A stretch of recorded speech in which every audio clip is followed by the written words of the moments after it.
Daud ini dikenal dengan nabi yang kuat. Artinya kuat dalam keimanan, kuat dalam pendirian. Dalam masalah agama ini kuat, maka nanti akan disimpulkan membuat baju yang besi. Artinya agamanya ini benar-benar teguh. Mengabdi kepada Allah ini teguh, kuat, tidak goyah sama sekali. Dan Sulaiman ini adalah nabi yang kaya.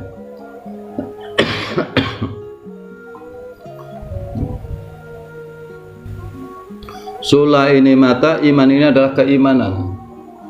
Ketika jenengan mau menggunakan mata keimanan, mata hati, jenengan berpegangan pada rukun iman, ini jenengan akan menjadi orang yang kaya.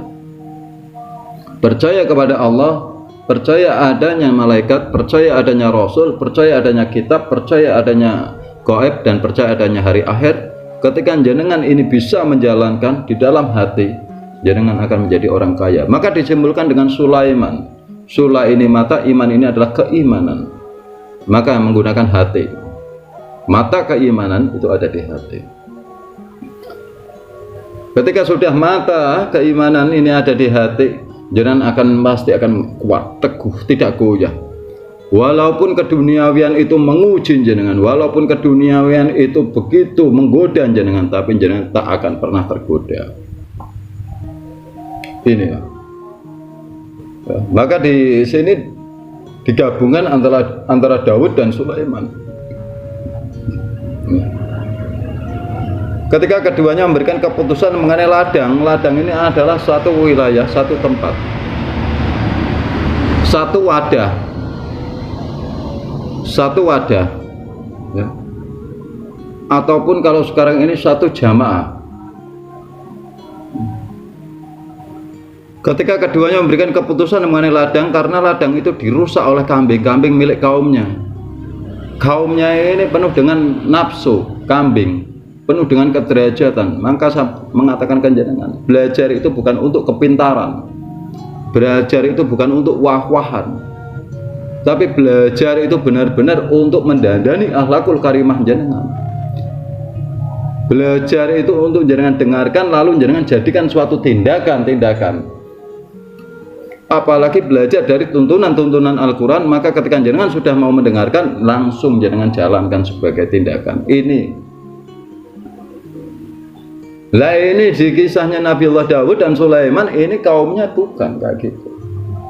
Tapi justru ketika belajar ini dijadikan suatu wah-wahan, dijadikan suatu kehebatan, dijadikan suatu kederajatan yang tinggi. Inilah na'udzubillah min dzalik.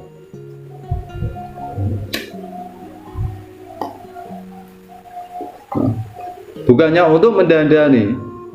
Maka di sini dituliskan ketika keduanya memberikan keputusan mengenai ladang, karena ladang itu dirusak oleh kambing-kambingnya milik kaumnya. Kambing-kambing milik kaumnya. Jadi kaumnya ketika dipelajari ini hanya untuk kederajatan, biar hebat, biar wah, biar kelihatan ngaji. Sok-sokan di luar ceramah kayak gini, padahal belum bisa menjalani. Ini naudzubillah min dzalik, sama dengan ini. Jangan sudah pernah dibelajar Sultanul Auliya Syekh Abdul Qadir Al-Jailani, sebelum engkau menasihati orang lain, nasihatilah dirimu sendiri. Sebelum engkau memperbaiki orang lain, perbaikilah dirimu sendiri. Inilah. Berkacalah kepada diri kita sendiri. Apakah kita benar-benar sudah mengabdi kepada Allah apa belum? Jangan sok-sokan di luar ceramah, nasihati orang kayak gini. Ibaratnya apa jenengan? Saya tidak pernah mengajarkan jenengan kayak gitu. Saya mengajarkan jenengan dandani dulu diri jenengan, dandani dulu keluarga jenengan. Gak usah biar kelihatan hebat di luar ceramah, setiap orang nasihati. Ingat keluarga kita dulu, ingat diri kita dulu, ingat yang satu rumah dulu. Lebih malulah kita ketika kita belum bisa menasihati yang ada dalam satu rumah ini.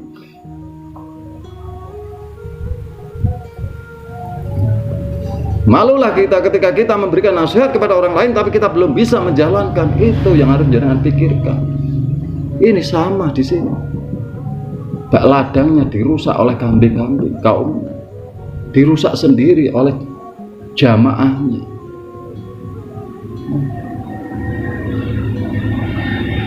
Rasuh di dalam hati, jadikan tindakan dulu.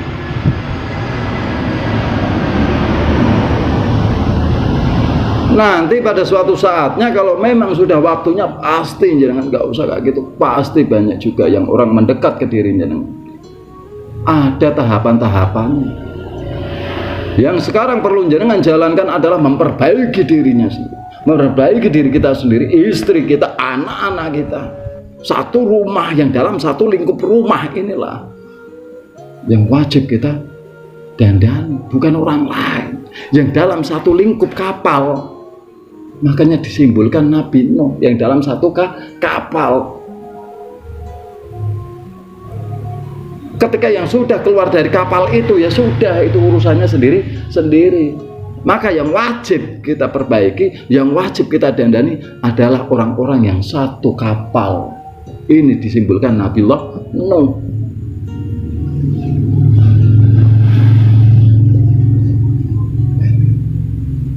Sering saya katakan kepada jenengan, saya mengajarkan jenengan bukan untuk kepintaran, bukan untuk berdebat,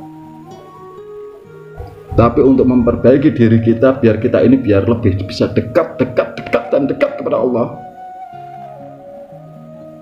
Nanti dengan sendirinya, yang paling terpenting adalah apa? Merunduklah, menunduklah, berkacalah kepada diri kita sendiri. Ini yang paling utama. Sudahkah kita bisa menjalankan apa yang diperintahkan dalam Al-Quran? Ini yang paling utama.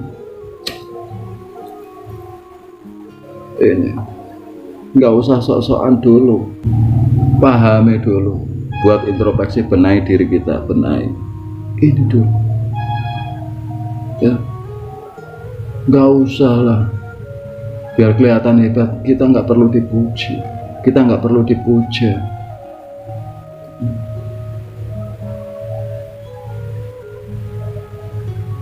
Lebih baik kita perbaiki diri kita sendiri, lebih baik kita perbaiki orang-orang yang dekat dengan kita dulu, itu baru hebat. Maka lebih berhati-hatilah ketika kita nanti pulang ke hadapan Allah, itu binafsi-nafsi, sendiri-sendiri. Saya sudah mengatakan sendiri. Maka lebih malulah kepada diri kita sendiri, lebih malulah kepada Allah ketika kita belum bisa memperbaiki diri sendiri, tapi kita sudah keluar di luar, kita sok-sokan nasihati orang-orang di luar.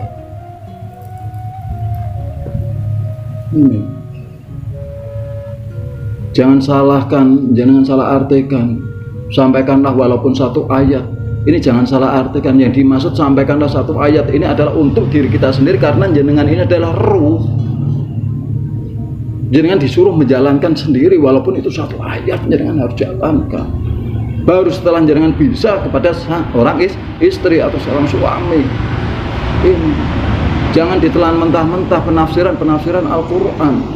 Kalau jenengan ditelan mentah-mentah penafsiran Al-Quran, jadinya sombong jenengan. Jadinya sombong. Sampaikanlah walaupun satu ayat. Akhir ketika ada orang sampaikan. Kita harus berkaca kepada diri kita sendiri. Apa yang mau kita keluarkan, kita harus introspeksi ke dalam diri kita sendiri. Apa yang mau kita berikan kepada orang lain, kita juga harus introspeksi ke dalam diri kita sendiri. Sudahkah kita memperbaiki diri kita sendiri? Sudahkah kita menjalankan diri kita sendiri? Itu baru. Jenengan mau memberikan resep kepada orang lain, resep ini sudah jenengan jalankan lebih dulu. Itu yang paling bagus dalam keilmuan.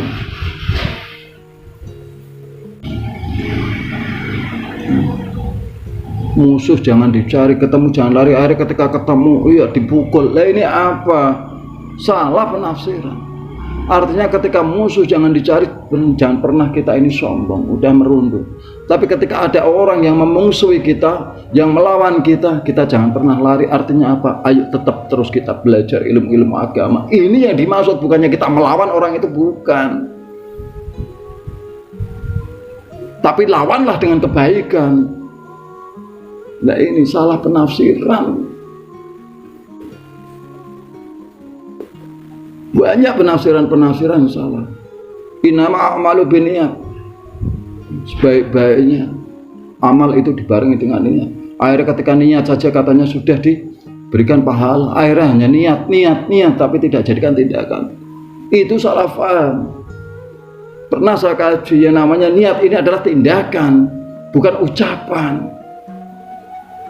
Dengan tindakan 1000 kali engkau ucapkan tapi jenengan tidak jadi tindakan, tidak akan memperoleh apa-apa. Justru ketika jenengan diam tapi lakukan dengan tindakan, itu baru namanya innama a'malu binniyat. Inilah banyak penafsiran yang salah. Saya mengajarkan ini bukan untuk kepintaran jenengan, tapi untuk introspeksi ke dalam diri jenengan sendiri, agar jenengan bisa mendandani akhlakul karimah jenengan.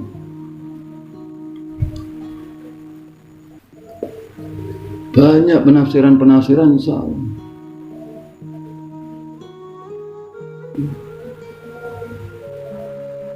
Harusnya lebih mendalami lagi. Jangan asal menafsir kalau tidak paham. Bisa malah itu menjerumuskan jenengan. Malah justru itu kalau tidak bisa menafsir, bisa mengkafirkan diri jenengan sendiri. Hikayat-hikayat juga nggak boleh sembarangan langsung diberikan. Karena Rasulullah ini tidak mengajarkan untuk saling membunuh.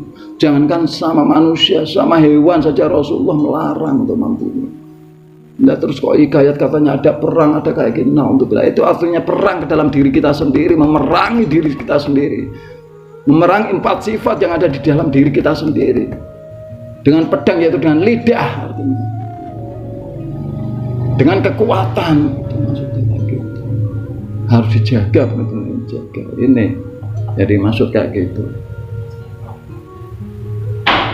Nah, maka lebih mendalamnya lagi, lebih mendalam lagi. Kalau jangan pengen dekat benar kepada Allah Ta'ala, perbanyak ini dia. Ketika jenengan pengen merdeka, jenengan harus bisa jaga ini. Jenengan pengen mendapatkan Lailatul Qadar, jenengan harus bisa ini, menjaga ini. Bahkan ketika jenengan pengen dapat KTP saja, jenengan harus bisa jaga ini. Artinya apa? Orang yang banyak berbicara itu ibarat anak kecil yang belum 17 tahun. Karena ciri-ciri orang yang sudah bisa 17 tahun yang bisa menjaga ini disebutkan dalam kemakrifatan 1 di antara 7. Maka lebih bijaklah menggunakan ini. Harus tahu penempatannya di mana. Jangan asal mengong.